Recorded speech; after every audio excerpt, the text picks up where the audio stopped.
Hello, everyone. Welcome back to yet another political episode. So, we got great news and exciting news because this is about our state, Minnesota.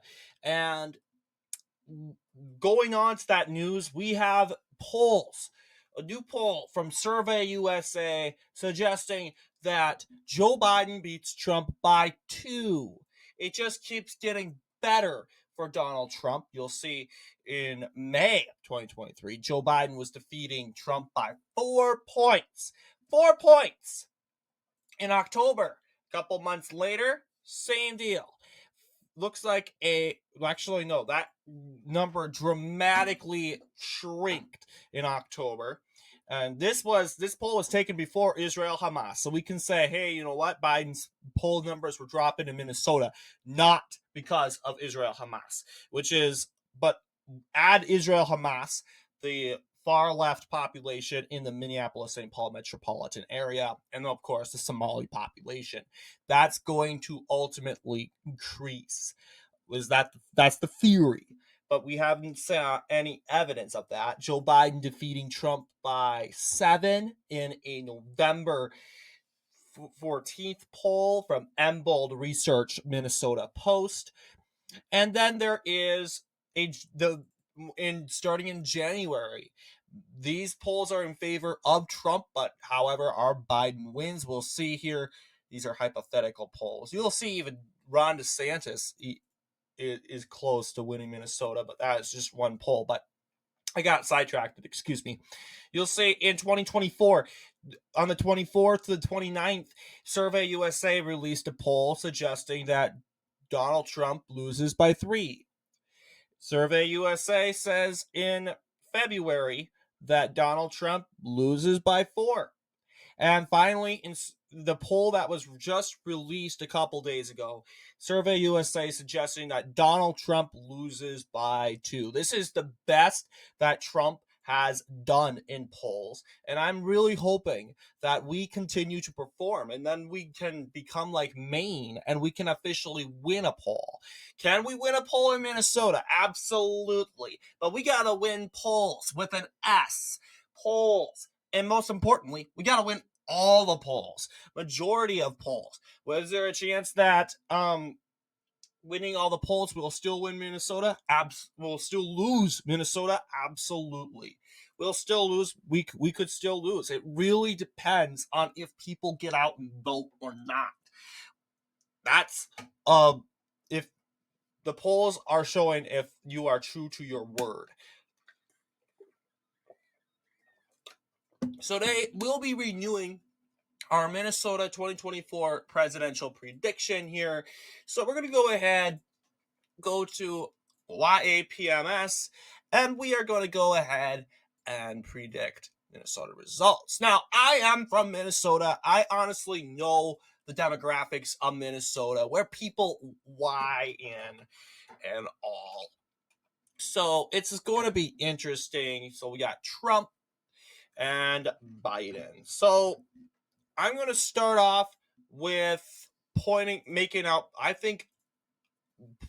up our previous prediction from, I believe, a month ago. We did this prediction 2 months ago, I want to believe.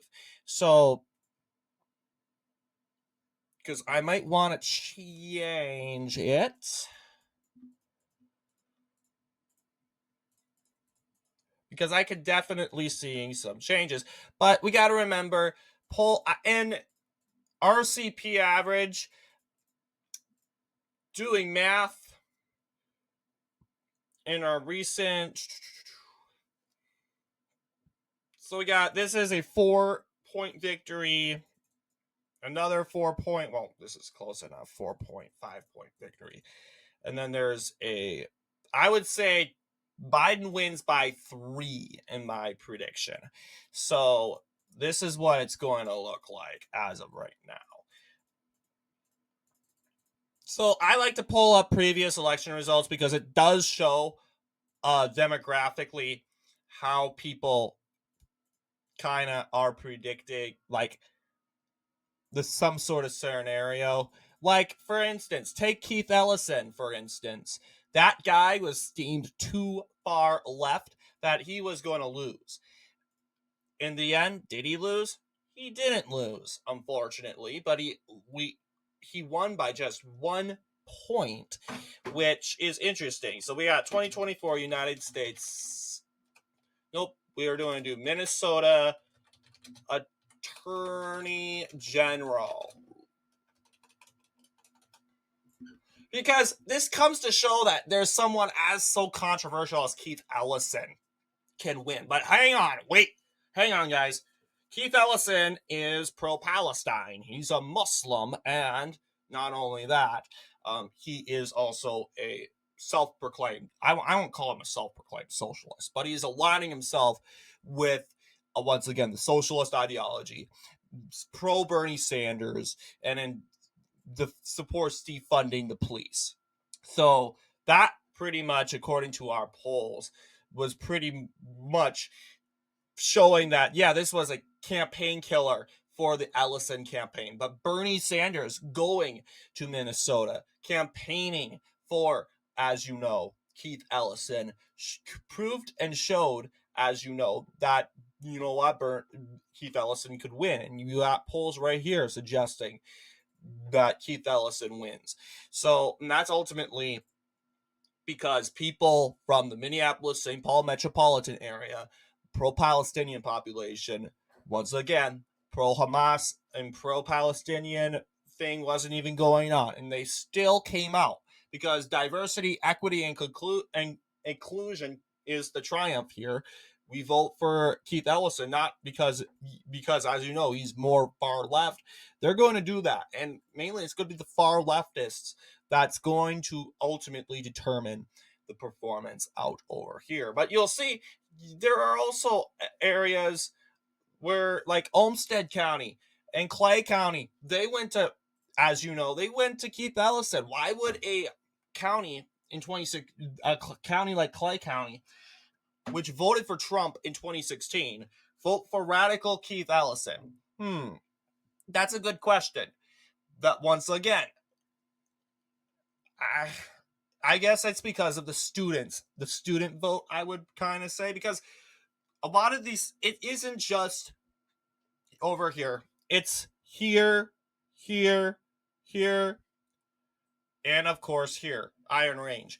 Yeah, it's in these blue counties. There's probably a university in all these blue counties, except for Cook and Lake, because no one lives there. They're just stubbornly blue. But other than these two counties above St. Louis County, the rest of these counties predominantly have a university of some sort.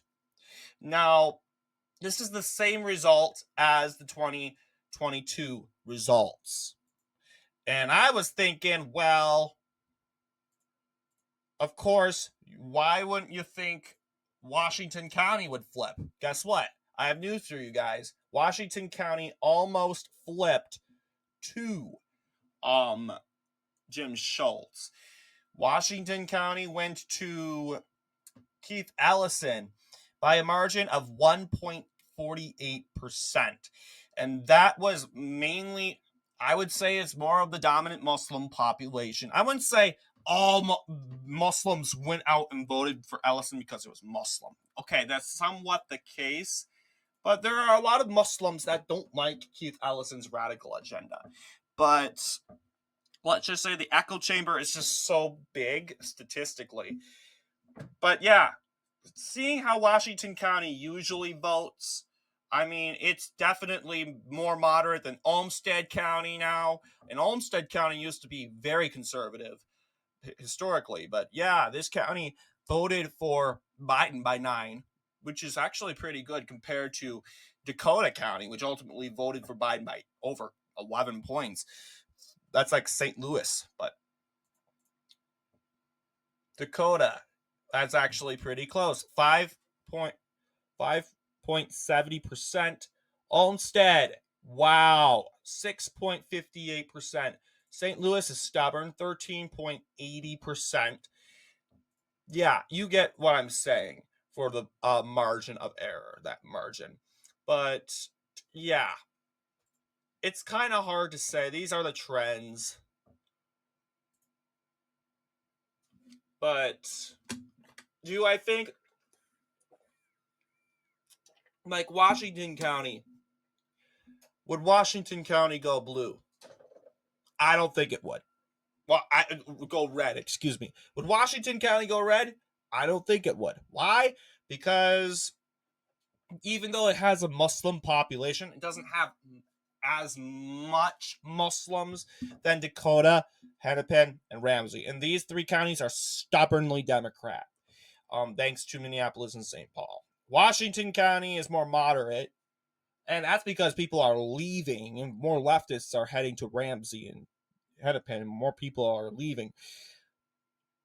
So it could be possibly going to Biden. I could see this county definitely being super close, realistically. But can I say Trump's going to win that county? I can't necessarily say that because polls have not proved that to be possible. What about Rice County? Rice County is also tough. I would say it went for Trump twice. I think it would go for it to get him again. It did vote Democrat and Republican in 2022. And yeah, you'll see Rice County, 1.98%. I do think it's probably going to go for Trump. You'll see this is the swing. That said, Faribault is now a dense, popular city. Well, I wouldn't say it's dense, but very popular city. It's now Republican now. That is going to probably determine the outcome in that county. But outcome, do I think Joe Biden is going to gain and beat the record set by Keith Ellison? Well, 50, and he didn't really set record, but do you think Keith Ellison, Joe Biden would beat Keith Ellison's race, which was the closest attorney general race since 1956, the second closest race ever in Minnesota? I wouldn't say Minnesota State history, but it was very close. But you think he will go ahead and beat Keith Ellison? But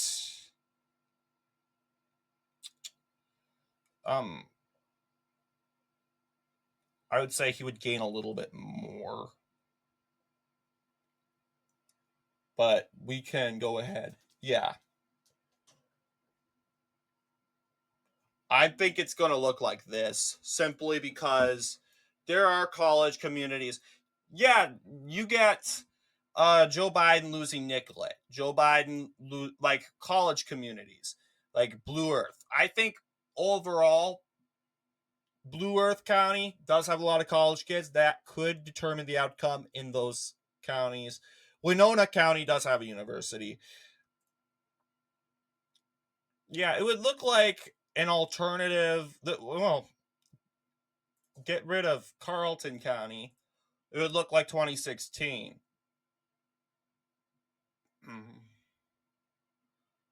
And we could go with this, actually.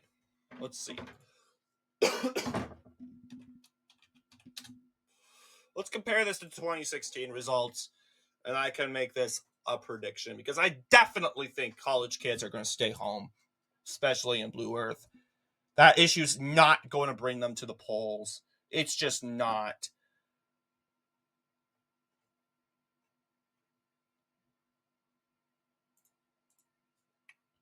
Right. I don't think Olmsted will go blue. No. Yeah, I think Olmsted is just gotten ridiculously left lately.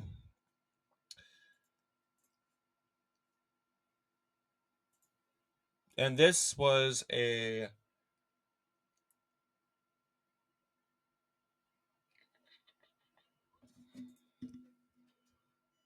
let's see how Hillary Clinton performed marginally, and then we'll call this video an end because it's getting pretty long.